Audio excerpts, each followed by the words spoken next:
Hola, buenos días. Soy el doctor Miguel García Bellón y vamos a iniciar este webinar sobre el nervio pudendo. Como os he comentado antes, soy especialista en neurofisiología clínica y especialista en anestesia, reanimación y tratamiento del dolor. Así que bueno, sin más dilación, vamos a ir empezando este webinar sobre el nervio pudendo. ¿Cuáles son los objetivos de este webinar?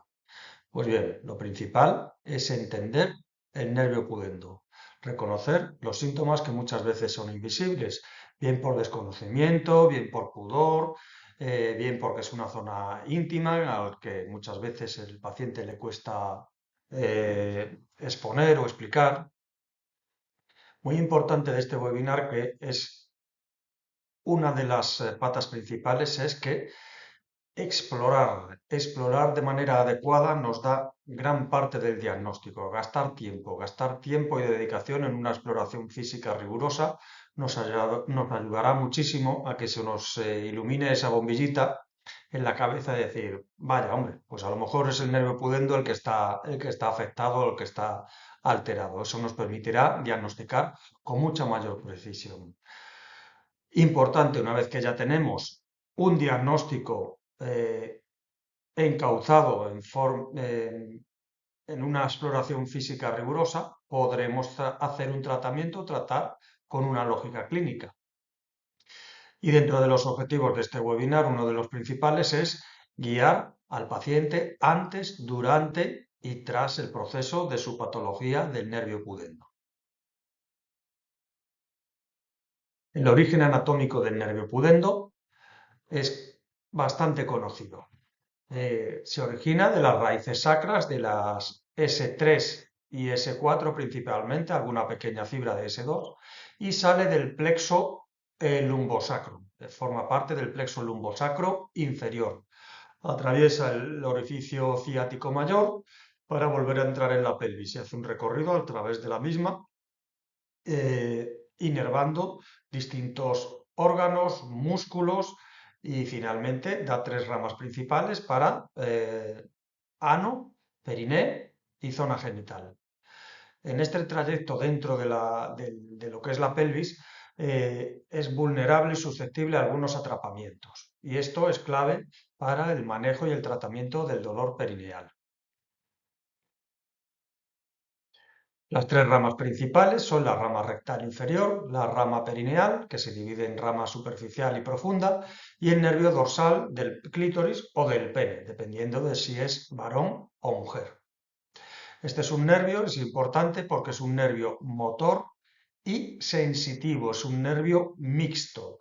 Da sensibilidad a la zona de la piel de los genitales y da función motora al esfínter anal, músculo bulbo esponjoso, bulbo cavernoso, etc. Y parte de la musculatura del suelo pélvico. Cuando este nervio está irritado o alterado, puede dar lugar a excesiva contracción muscular. Esa contracción muscular excesiva provoca un atrapamiento secundario de las ramas terminales y da lugar a un circuito aberrante de dolor, contracción, irritación nerviosa, etcétera, etcétera. Muy importante tener en cuenta el nervio y las distintas ramificaciones en sus distintos trayectos anatómicos. Como os he comentado antes, el nervio pudendo es un nervio muy genital, ¿de acuerdo? Está implicado en la zona perianal, perineal y genital. Inerva el canal anal completo, el suelo pélvico profundo y la zona del clítoris, el pene y el escroto, vulva, vagina y uretra más distal. Toda el área íntima funcional total. Normalmente cuando hay una patología del nervio pudendo, suele haber afectaciones importantes a nivel genital o a nivel anal, perianal, escozor, dolor, asociado a dolores en las relaciones, tanto en mujeres como en hombres, eyaculaciones dolorosas, penetraciones dolorosas, etc.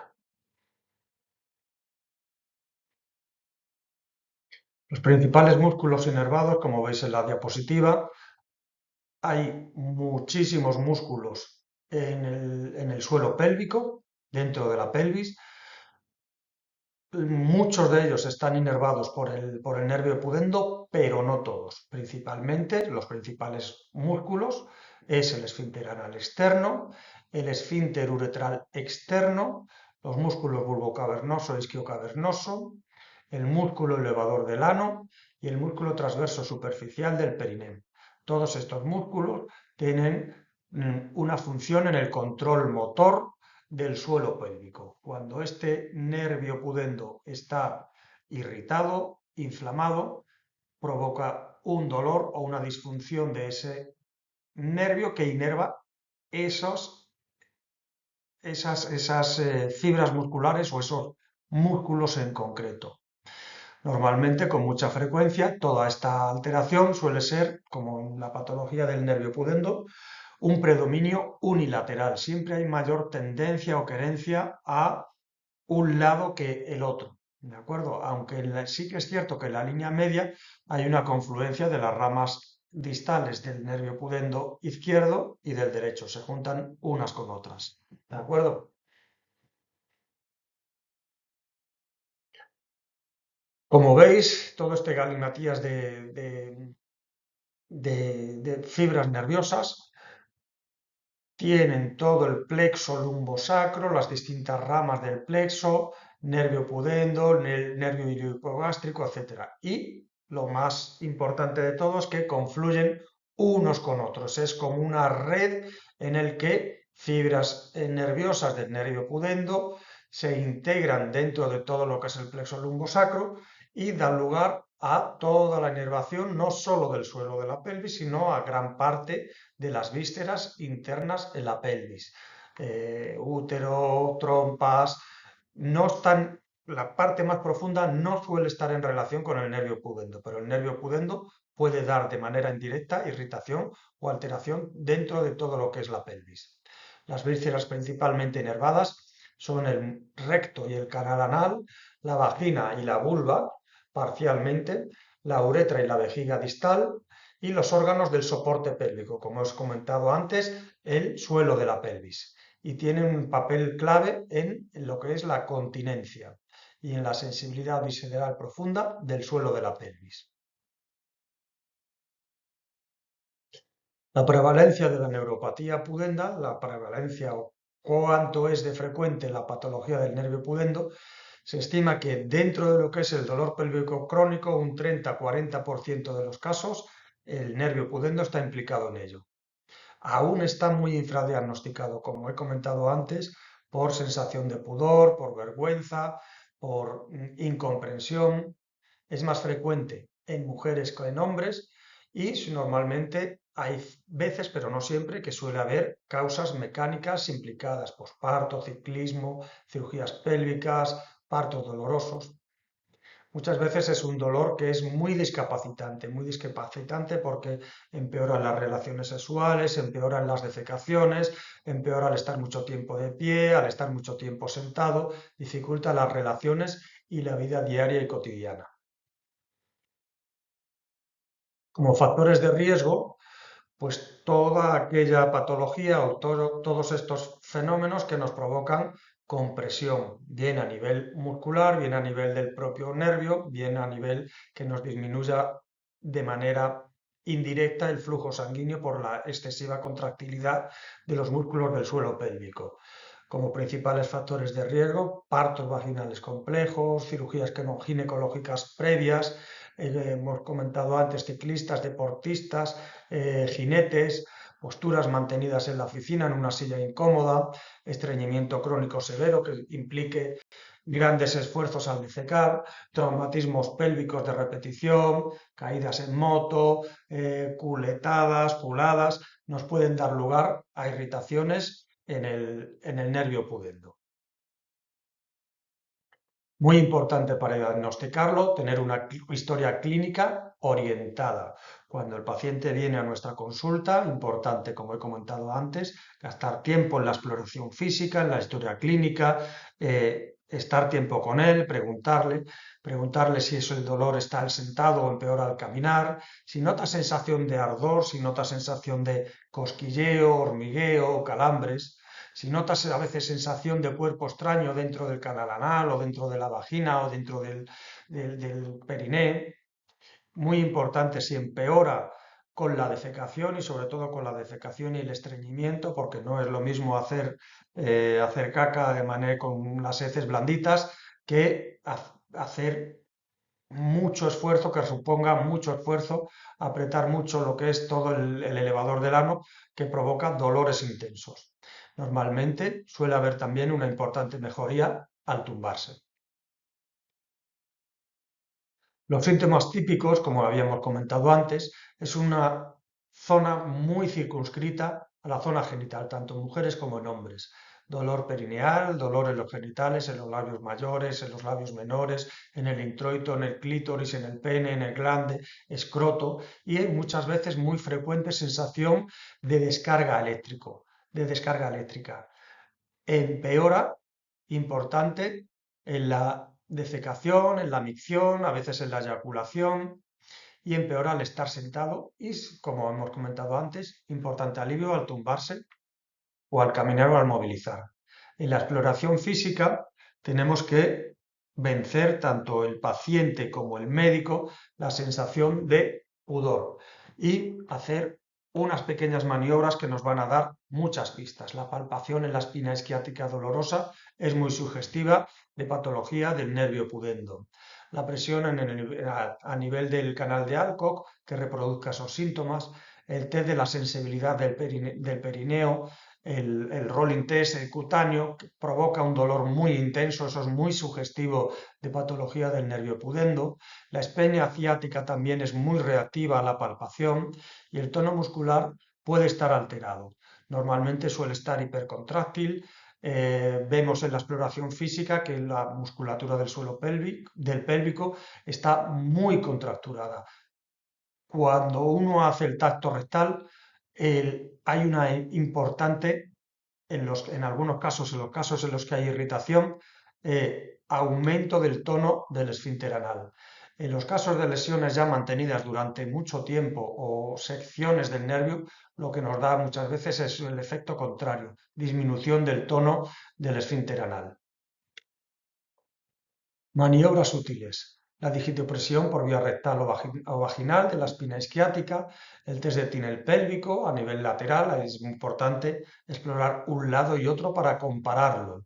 Evaluar mediante las pruebas de neurofisiología el reflejo bulbocavernoso. Como hemos comentado antes, la compresión de la espina isquiática guiada en ese punto reproduce un dolor muy característico y la exploración en postura, tanto tumbado como estando de pie, normalmente suele empeorar al estar de pie. La reproducción o el palpar nos puede dar lugar a ese dolor tan típico. Muy importante explorar, gastar tiempo. Gasta tiempo porque al final eso te va a dar un aclaramiento de todos los síntomas que muchas veces se puede tener una neuropatía del nervio pudendo y además una ciática o una irritación del nervio pudendo y además unas hemorroides o una alteración del nervio pudendo y otras patologías como alteraciones en el plexo lumbosacro u otras cosas. Pruebas diagnósticas útiles. Una de las principales que nos va a dar alteraciones es la electromiografía del nervio pudendo. La electromiografía que supone varias pruebas, tanto la electromiografía con aguja, que implica pinchar varias partes del músculo, esfínter anal, bulbo esponjoso, o la neurografía, en la que a través del canal anal se busca el nervio pudendo en la espina isquiática, se da un estímulo y vemos la respuesta del esfínter. Y se puede medir del lado izquierdo, del lado derecho y comparar la intensidad y la latencia de la respuesta, ¿de acuerdo? Se pueden hacer también resonancias a nivel sacro o coccigio para descartar o ver sitios donde pueda haber compresiones, masas o alteraciones que puedan dar lugar a alteraciones del nervio pudendo en el distinto trayecto dentro de la pelvis. ecografía perineal avanzada, Doppler vascular pélvico, pero siempre recordando que el diagnóstico principal es clínico y se sustenta en otras pruebas diagnósticas que hacemos. El diagnóstico, como todo en la vida, tiene unas limitaciones, las limitaciones diagnósticas. No siempre las pruebas dan claras. Y muy importante, los síntomas, la clínica manda sobre la imagen o sobre la electromiografía. Hay falsos negativos en electromiografía. Una electromiografía normal no siempre nos dice que haya una lesión del nervio pudendo. Hay electromiogramas que son normales, pero recordad que siempre mandan los síntomas. Los síntomas mandan sobre las pruebas, ¿de acuerdo? Es un diagnóstico de sospecha fundamentada y la evaluación clínica es insustituible. Y como decía Hipócrates, o como decía uno de mis principales mentores, se tratan a las personas, no a las pruebas, ¿de acuerdo? Muy importante hacer diagnósticos diferenciales. No todos los dolores a nivel de la pelvis o a nivel del suelo pélvico implican neuropatía del nervio pudendo. Del mismo modo que un delfín y un tiburón, ambos pueden medir 1,5 metros, ambos tienen aleta dorsal, pero son dos cosas completamente distintas. Y el camello y el dromedario, aunque a los dos van por el desierto, pero son dos especies distintas. Muy importante, el dolor coccigio o inflamatorio, la coccicodinia, está en la última parte del coxis, son dolores muy mmm, confusos, pero a diferencia del nervio pudendo, normalmente suelen tener buena respuesta a los antiinflamatorios. La neuralgia del ilio inguinal o del genitofemoral, en la parte es un dolor alrededor de la zona de los genitales, pero suele ser más en la región anterior, más en la zona del pubis, de la ingle. No es un dolor tan genital puro. Hay fenómenos de endometriosis infiltrantes profundas que nos pueden dar lugares pélvicos crónicos de difícil diagnóstico y que pueden dar irradiaciones difíciles. El dolor miofascial pélvico, como hemos comentado, no puede haber exceso de tono muscular en el suelo pélvico por lesiones, por infecciones, por accesos perianales, por accesos vulvares, que nos dan un exceso de contractilidad pélvica, de lo suelo pélvico, pero no quiere decir que el nervio pudendo esté alterado. O la propia patología del plexo lumbosacro nos puede dar lugares de muy difícil diagnóstico y en las pruebas ver que no existe una alteración o una irritación del nervio pudendo.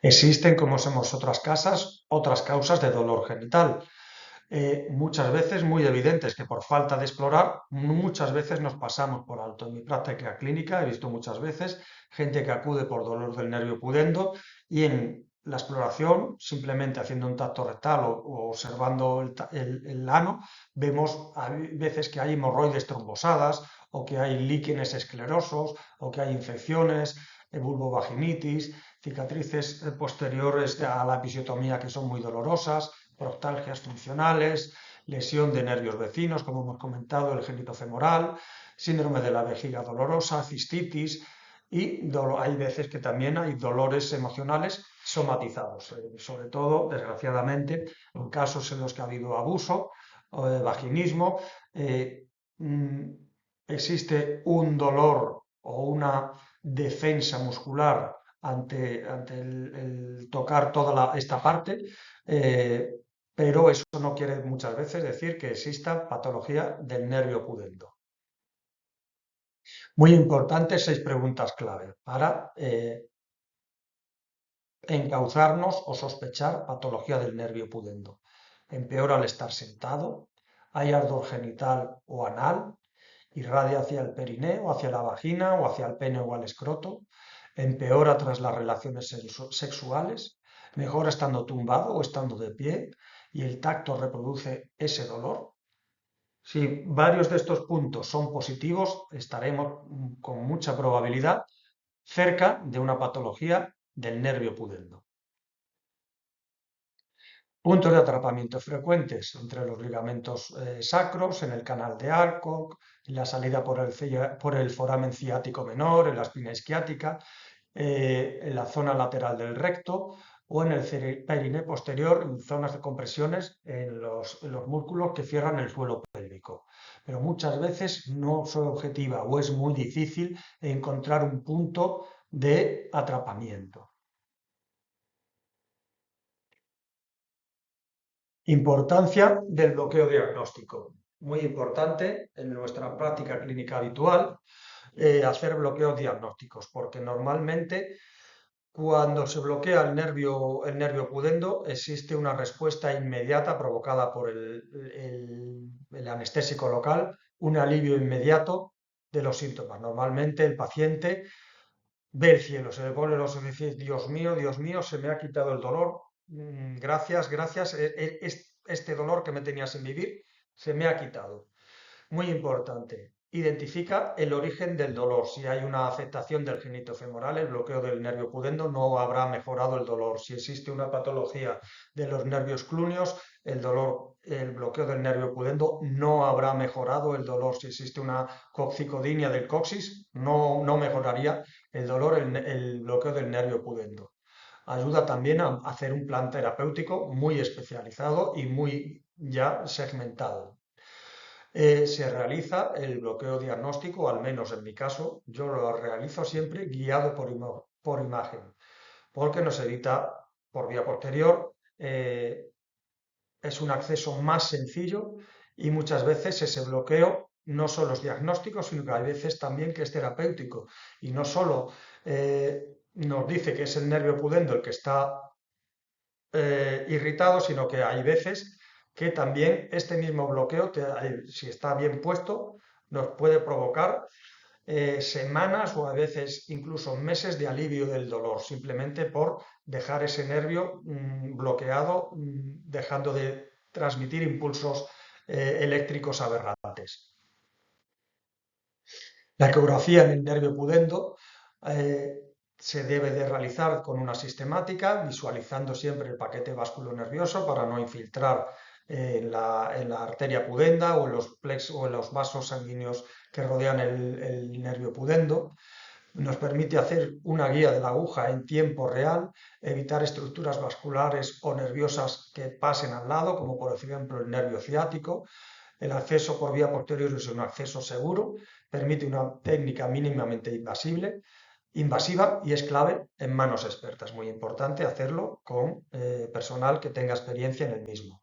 Como veis en la imagen, muchas veces la guía ecográfica nos permite, aunque a veces no le des, pero nos permite hacer un tratamiento muchísimo más eficiente y tener mucha más puntería en realizar estos bloqueos.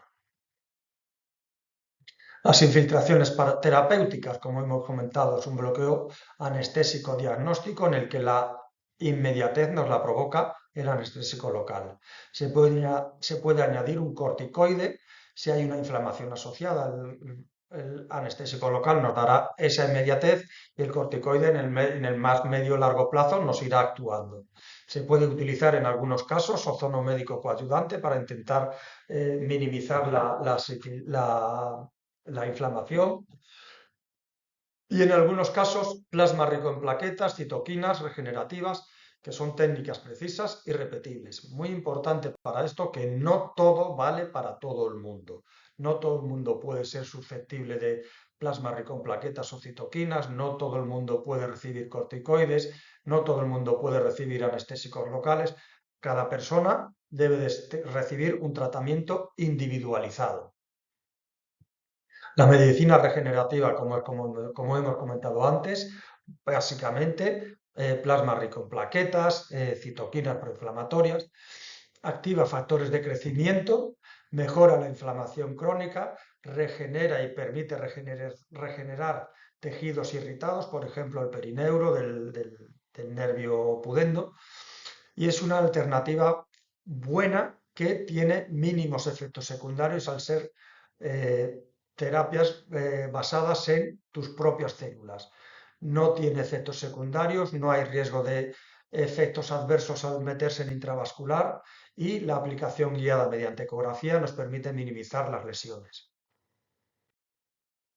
Las citoquinas Es una terapia avanzada antiinflamatoria, es un concentrado de proteínas bioactivas. Una vez que se obtiene ese plasma rico en plaquetas, esas propias plaquetas se realizan tratamientos físicos y químicos para obtener esas sustancias, esas citoquinas, ¿de acuerdo? Es ideal para la reparación nerviosa acelerada, por así decirlo, es como un concentrado de zumo de plaquetas. Muchas veces así se lo explico yo a los pacientes. Es ideal en tratamientos crónicos y en el largo plazo se desempeñan a veces mejor que el plasma rico en plaquetas y necesitan menos infiltraciones. Tiene resultados muy prometedores en la clínica. Yo habitualmente lo utilizo y los resultados son muy buenos. Más cosas que se pueden hacer: radiofrecuencia del nervio pudendo, en los casos en los que la medicina regenerativa no haya sido eficaz o casos en los que se quiera actuar de una manera más rápida. La medicina regenerativa tiene un plazo de semanas, hay veces en los que se tardan semanas en obtener los resultados. La radiofrecuencia es más rápida, se produce una termólisis controlada del nervio, aplican estímulos calurosos controlados sin llegar a lesionar el nervio. Esto es importante porque el nervio pudendo es un nervio sensitivo y motor. Debemos de hacerlo sin hacer temperaturas altas porque si no podemos hacer lesiones irreversibles. Está indicado cuando el dolor es persistente, evita cirugías invasivas y como a cada caso, como hemos comentado, de manera individualizarse. Puede combinarse con fisioterapia y es una alternativa intermedia a la cirugía. Existe también la posibilidad de hacer fisioterapia del suelo pélvico. Existen trabajos que son muy eficaces. Se produce una liberación miofascial, una reeducación de la postura, técnicas de biofeedback vaginal, estiramientos, controles del diafragma, masajes internos controlada y tener una buena coordinación de la respiración con el suelo pélvico. Muy importante, nos va a mejorar muchísimo sobre las técnicas que hayamos hecho. Luego, sobre las técnicas, añadir fisioterapia, nos va a mejorar muchísimo el resultado de nuestro tratamiento. Muy importante realizar también, apoyarnos en el tratamiento farmacológico. ¿De acuerdo? Si hacemos solo infiltraciones sin tratamiento farmacológico, el resultado será peor.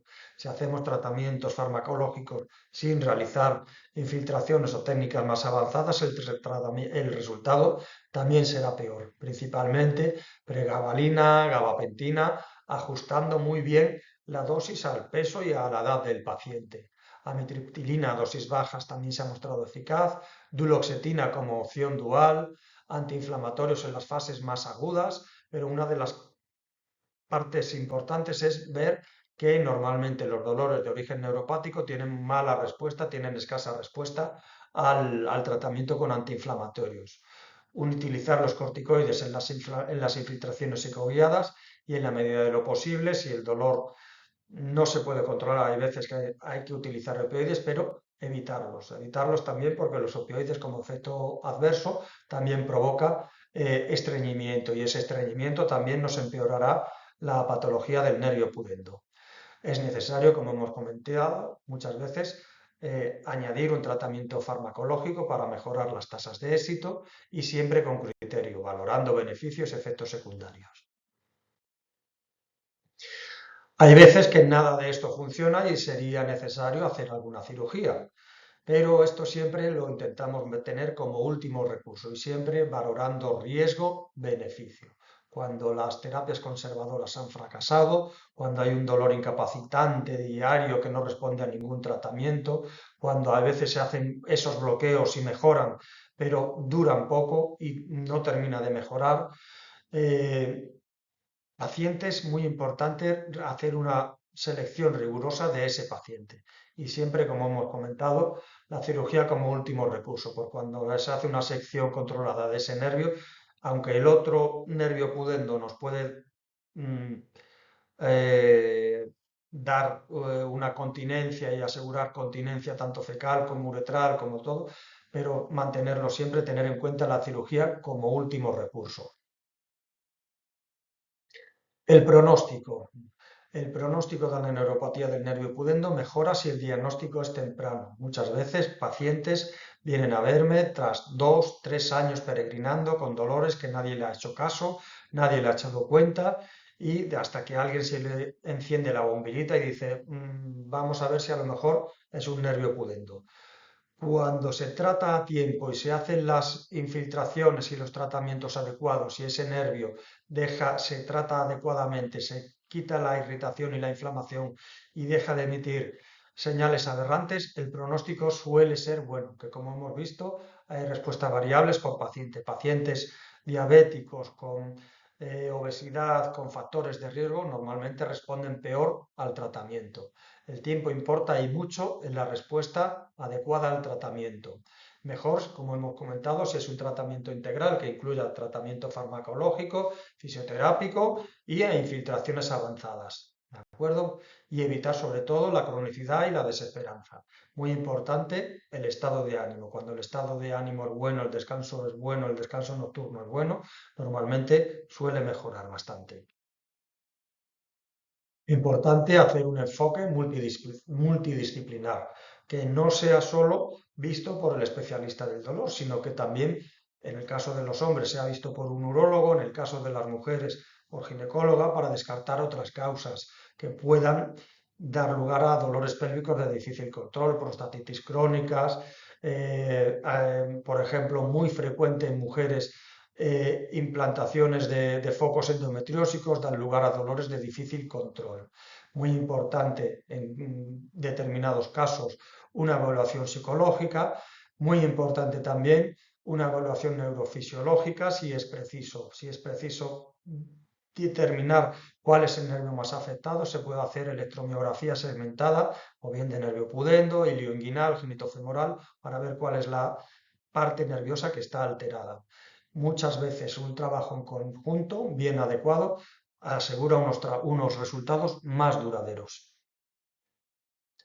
Muchos errores frecuentes es tratar solo con fármacos, tratar solo con infiltraciones, no explorar el periné, confiar solo en la resonancia, infravalorar lo que no se ve y una de las partes importantes, como he comentado antes, olvidar la fisioterapia pélvica. Claves para acertar: escuchar al paciente sin prisas, dedicarle el tiempo. A veces preguntar situaciones incómodas en relación a su vida sexual o defecación o micción para que el paciente nos vaya contando. Sospechar ante los síntomas típicos. Explorar siempre la vía perineal, perianal.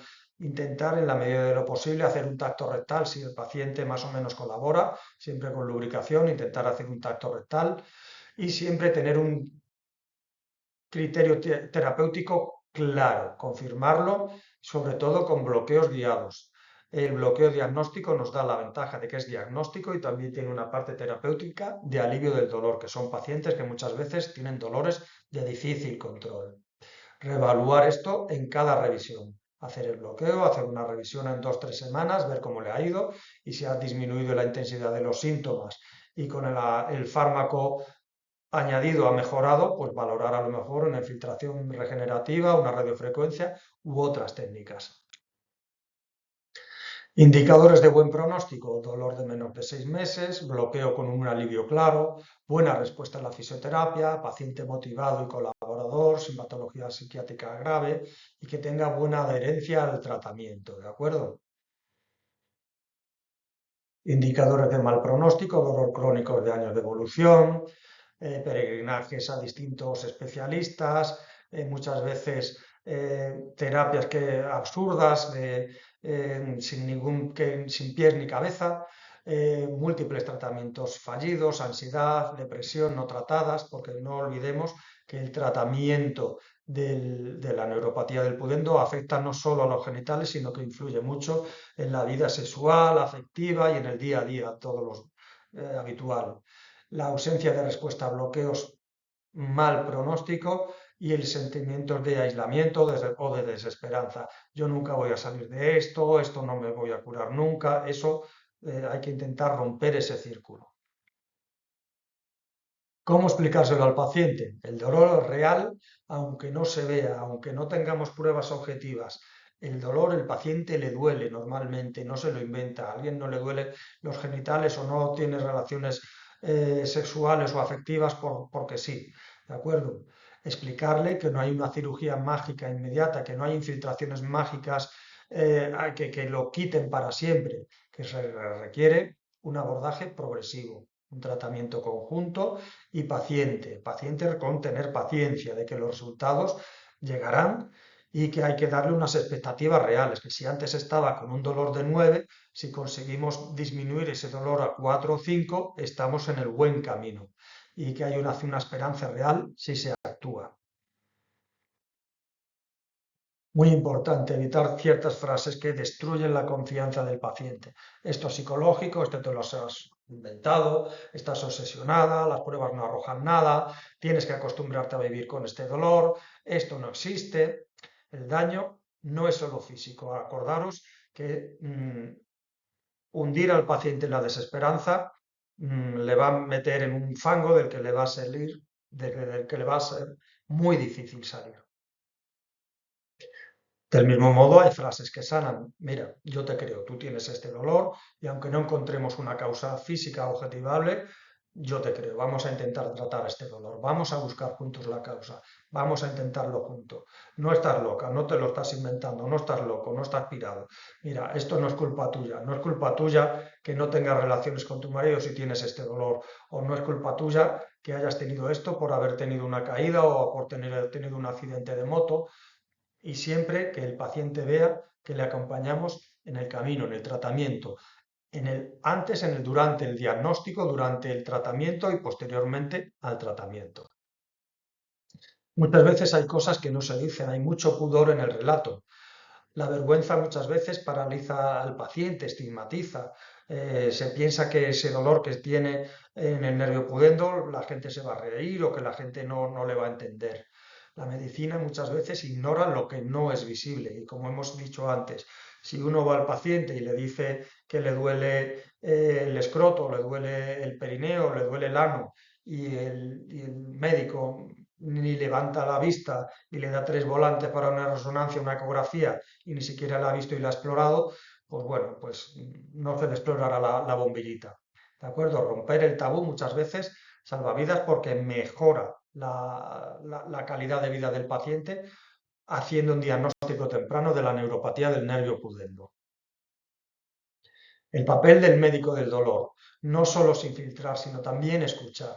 ¿De acuerdo? Hay que acompañar, como hemos comentado, al paciente antes, durante y posteriormente al tratamiento.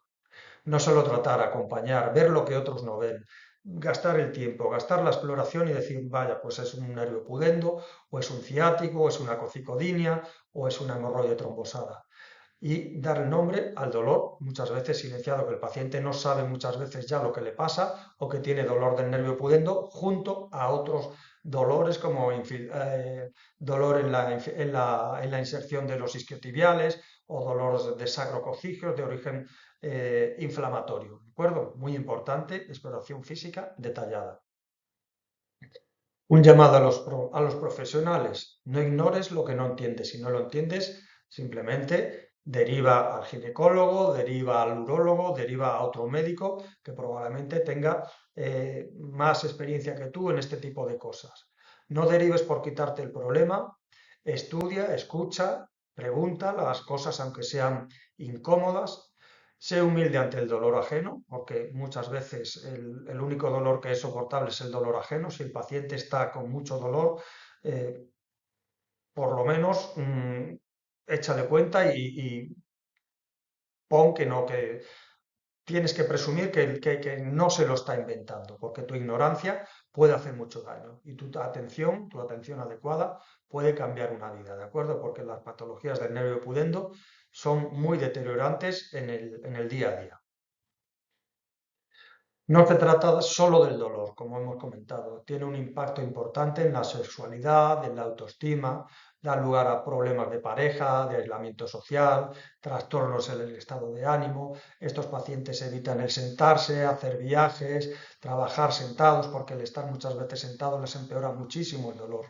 Muchas veces estos pacientes han visto a muchos médicos que no le han hecho ni caso vienen ya con una pérdida de fe en los médicos, vienen con una desconfianza y un sentimiento muchas veces de abandono absoluto. Esto es lo que tenemos que evitar. Una reflexión final: si lo conoces, lo entiendes; si lo entiendes, lo curas; y si lo curas, cambias una vida. Muchas gracias. Esta es la webinar. Espero que en algún momento, si tenéis alguna duda, alguna pregunta sobre el tema del patologías del nervio pudendo, podéis acudir a mí cuando queráis y estaré encantado de ayudaros y prestaros toda la atención que necesitéis. Que paséis un buen día.